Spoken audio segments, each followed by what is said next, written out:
evening. This is Devin. I'm just thinking about the shooting in Florida where that Nikolas Cruz had killed 17 people. Now, basically, I just listened to this news report where you have these angry kids and their parents, and also the parents of those who died, who were at a Congress meeting. They were chanting "Vote them out," and basically many of those in that group have been blaming the government for the shooting by not having stricter gun laws. And President Trump said that he's going to take action on this. Well, we'll see if that happens or not, or we'll see how much of it that happens. Basically, you have people yelling back and forth, as people usually do during national tragedies. So on one side, you have people saying that it's the fault of Facebook, YouTube, the authorities, for not taking Cruz's threats and rants seriously. You have those who blame the liberal media, liberal society, liberal,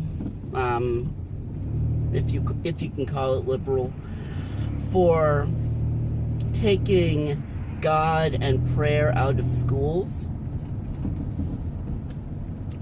So, yep, and then, of course, there are those who are blaming the Republicans for being so gung-ho on the right to bear arms.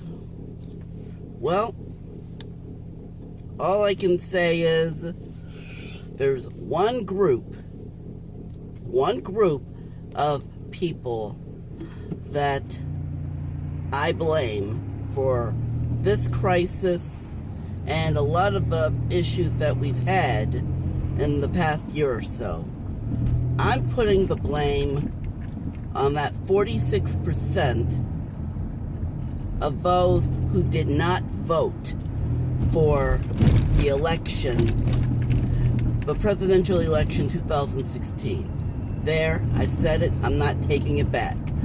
If you basically said, when Trump was voting for president, oh, I would just vote for the lesser of two evils, I'm wasting my time, so you did not go to the ballot box on that day, then you are responsible for the whatever you think is causing there to be no change regarding all of these school shootings. It's your fault. And let me tell you why. Because the one person, the fact is, no matter what you think, your vote has power. It has power, people. I'm sick of people saying that it doesn't. And you want to know something?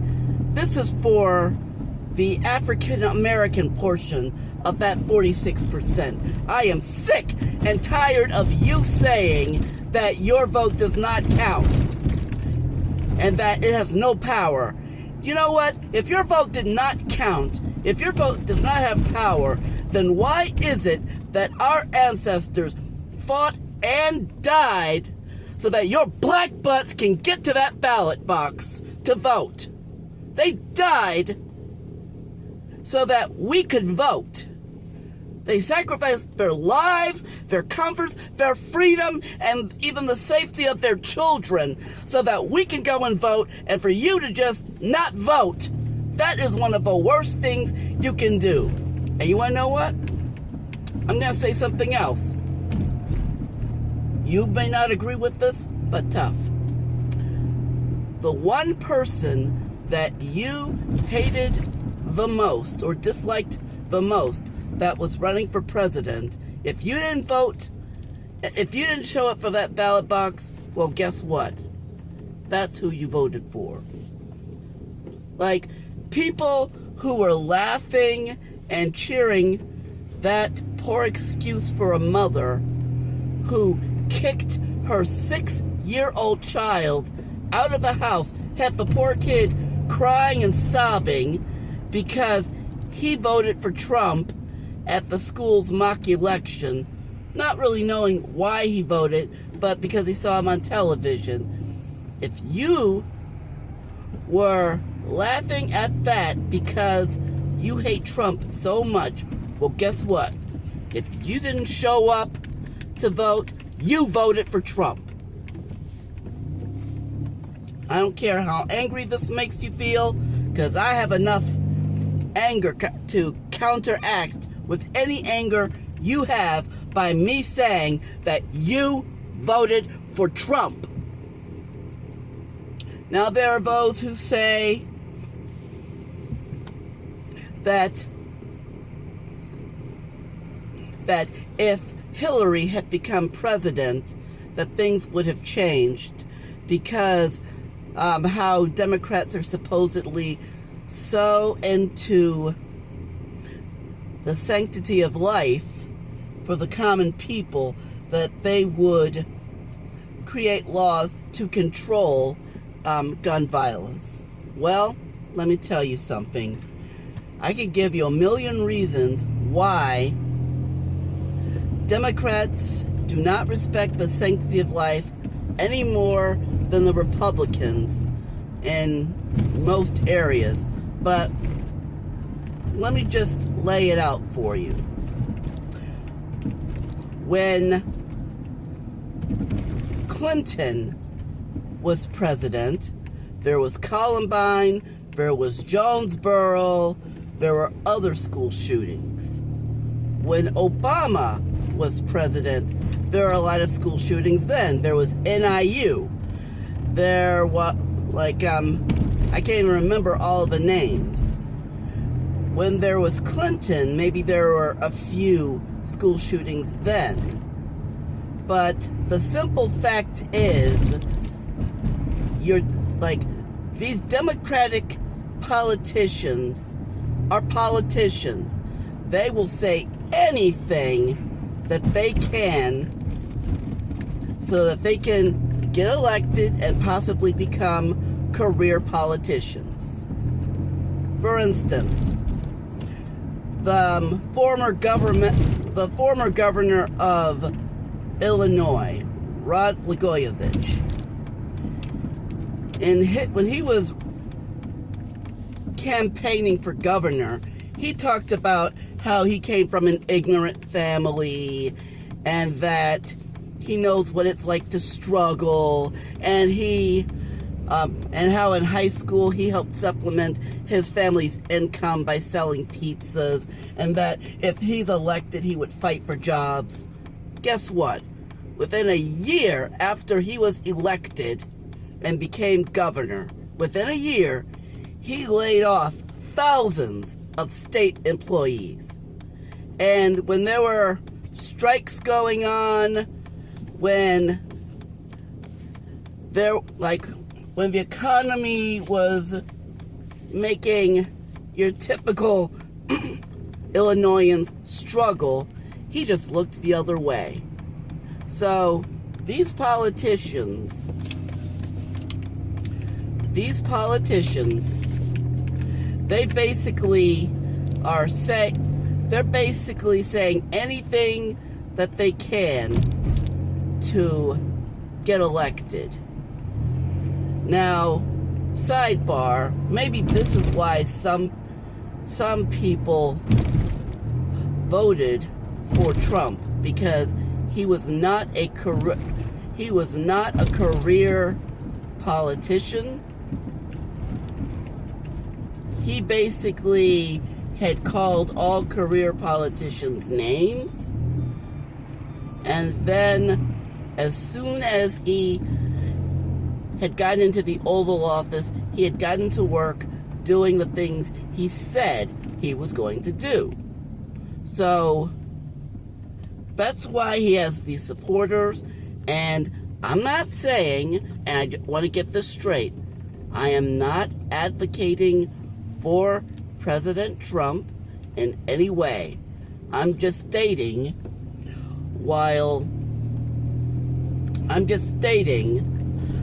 that these are reasons why people were interested in Trump and why they thought he was a breath of fresh air. So, and another thing to those who did not vote. Another thing. You're all worried about change. You're all worried about the lesser of two evils. President Trump and Hillary Clinton were not the only people running for president, people. There were at least two other people. There was Jill Stein of the Green Party, and there was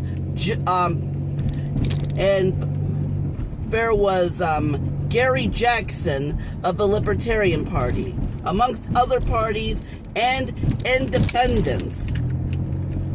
These people were running, they were working hard to campaign, had gotten more attention than any of the other independents or third parties in history, people. And yet, you ignored them, and you just looked at Hillary, you just looked at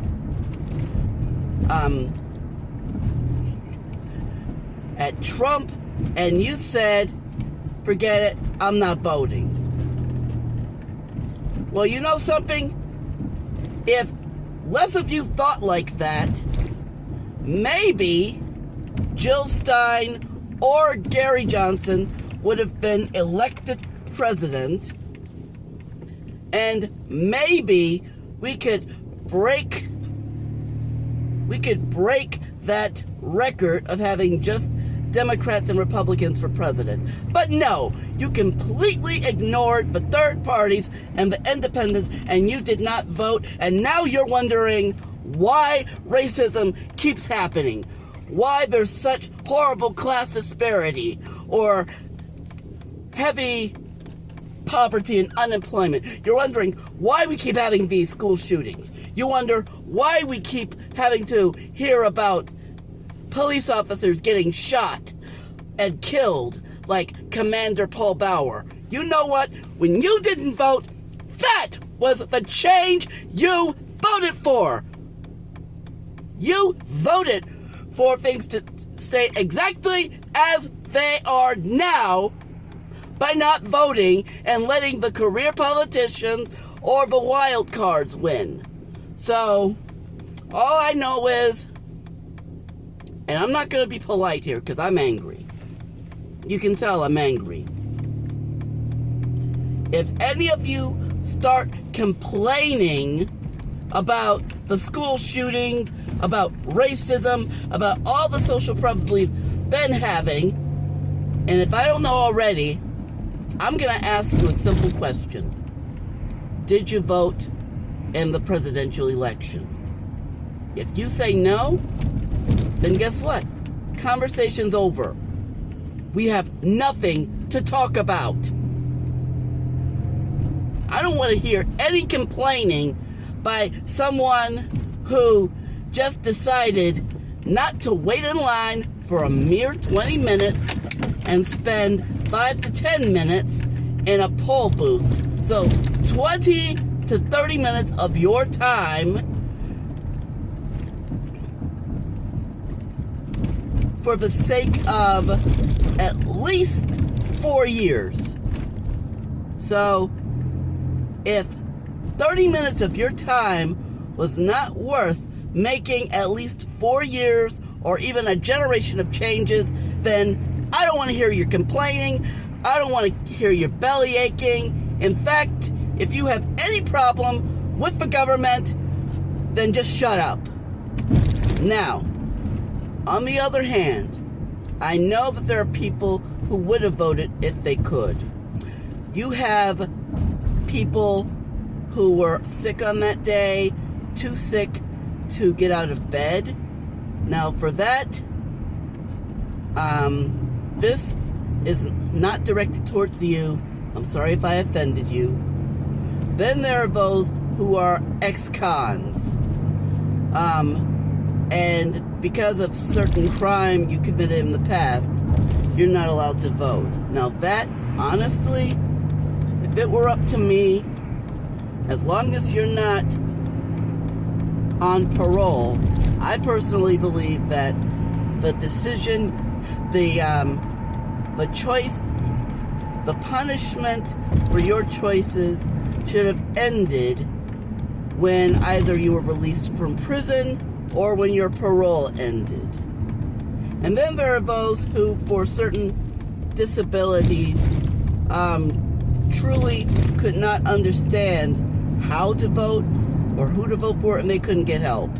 So for those three people I just mentioned who did not vote, who were citizens, then this is not directed towards you. Sorry if I offended you. But for those who were eligible to vote, for those who actually could have spared that time on election day or did a mail-in ballot, if you didn't show up, then when things like this, like these shootings keep happening, I don't want to hear a word out of you, because you had a way to make some real change and you blew it. So that's it. If you didn't vote, then any bad thing that happens that could have been avoided by choosing our politicians is your fault. And that's why you should always remember, like, if you're one of those who are always complaining about things, if you're always pointing your fingers, just remember, for each finger you point at others, there are 3 fingers pointing right back at you. So, if this rant didn't offend you too much, but help you to realize what you've got to do, then if you didn't register to vote, do it now. Because in Illinois, primary elections are coming up on March 22nd. And also, let's say you didn't get a chance to register. If you have the proper ID, you can go to the polls on election day, show them your official ID, like your state ID, maybe a letter showing your current proof of address, and they can register you right then and there, and you can vote right then and there. So, if it's election day and you realized that you forgot to register, don't let that stop you. Go, bring the proper documents, and you can register right at the polling place. Just remember, Mahatma Gandhi once said, you must be the change that you hope to see in this world. So in closing, I hope that you'll find it in your heart and in your guts and brains to look at that man or woman in the mirror and make that change.